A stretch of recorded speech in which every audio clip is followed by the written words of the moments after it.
बामन भगवान बोल रहे हैं कि एक बात बताइए, आप तो बोल रहे हैं कि एक सुंदर सुशील संस्कारी ब्राह्मण लड़की से हमारे विवाह करवा देंगे, उसके बाद विवाह करने के बाद हमारे संतान होंगे, उनका भरण पोषण, जीवन यापन, पढ़ाई लिखाई, शिक्षा आदि हम कराएंगे।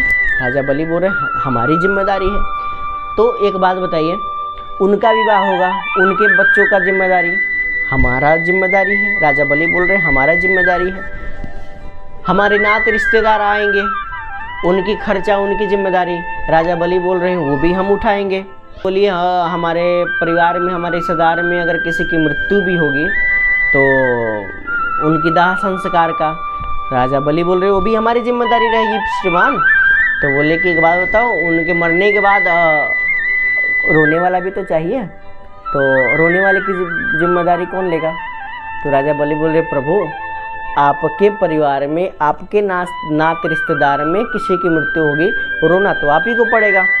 बामन बोले कि हम ऐसा काम क्यों करें कि जिसमें आगे चल के हमको पता है कि आज जो मैं काम कर रहा हूँ उसमें आगे चल के हमको रोना पड़ेगा।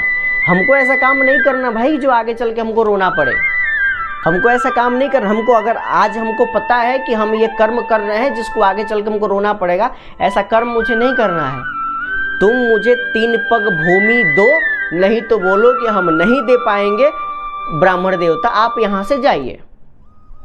बलि बोल रहे हैं कि नहीं, अगर आपको 3 पग भूमि चाहिए तो आपके छोटे छोटे पैर हैं, कहिए तो हमारे यहाँ बहुत बड़े बड़े विशाल काय शरीर वाले राक्षस हैं जो एक पग में एक गांव लांग देंगे, उनसे हम जो है भूमि नपवा दे रहा हूँ। भगवान बामन बोले नहीं, मैं ही अपने इन्हीं पैरों से 3 पग भूमि मांगता हूँ, मुझे 3 पग ही भूमि चाहिए। शुक्राचार्य जी को लगता है कि भाई ये क्या बात है कि इतना छोटा बालक जो है ना बार बार 3 पग भूमि 3 पग भूमि 3 पग भूमि ही मांग रहा है।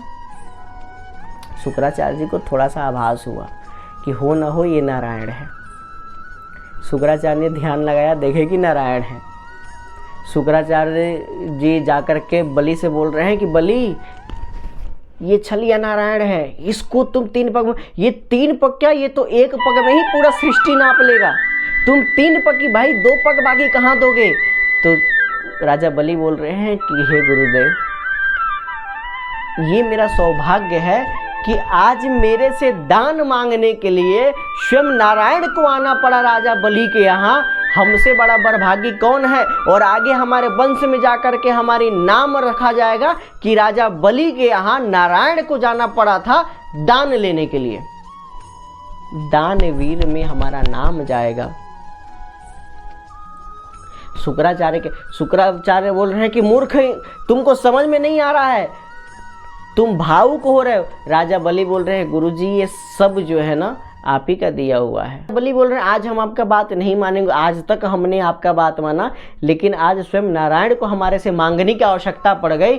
आज हम पीछे हो जाए, हम नारायण को ना बोल दें, फिर हमारे वंश में हमारे बारे में लोग क्या सोचेंगे, क्या बोलेंगे, क्या बताएंगे? हम नहीं चाहते हैं ऐसा। शुक्राचार्य के बार बार बोलने के बाद राजा बलि माने नहीं, भगवान के पास जाकर के बोलते हैं कि हे प्रभु, आप जो भी हैं हमें आपका दान देने के लिए तैयार है। आपको जहाँ से भूमि चाहिए आप अपने 3 पग से नाप लीजिए।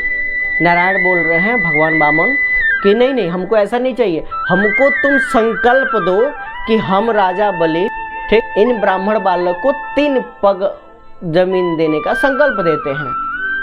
शुक्राचार्य वहां से खड़े होकर चिल्ला रहे हैं राजा बलि संकल्प देना मत, ये छलिया है, ये छल लेगा तुमको। बलि को भगवान बामन अपने कमंडलू से जब जल डाल रहे हैं तो शुक्राचार्य उस कमंडलू के मुख में जाकर के समा जा रहे हैं कि भाई मैं इसी में बैठ जा रहा हूँ, नहीं जल निकलेगा, नहीं संकल्प होगा और ना ही 3 पग जमीन दिया जाएगा।